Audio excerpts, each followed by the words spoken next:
তেলাওয়াত করার জন্য ওযু লাগবে কিনা। এই যুগে আলহামদুলিল্লাহ স্মার্টফোনগুলোতে কোরআনে কারীমের অ্যাপ ডাউনলোড করে তেলাওয়াত করা যায়, তাই না? তো সেগুলোতে ওযু লাগবে কিনা, এটার উত্তর হলো যে মোবাইলে স্ক্রিন টাচ, আপনার যে মোবাইল, হ্যাঁ, এই স্মার্টফোনগুলো, এগুলোতে ওযু ছাড়াও যদি কোরআন তেলাওয়াত করেন তাতে গুনাহ হবে না।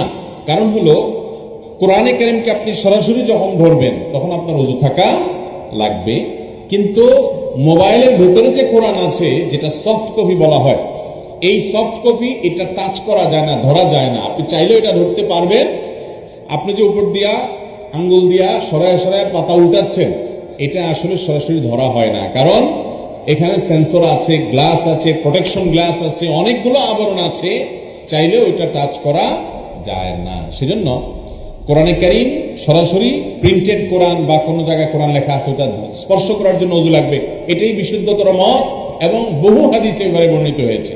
কিন্তু স্ক্রিন টাচ মোবাইলে যদি আপনি কোরআন তেলাওয়াত করেন তাহলে ওযু ছাড়াও আপনি তেলাওয়াত করতে পারবেন, যদি ওযু করে করতে পারলে, ধরতে পারলে ভালো।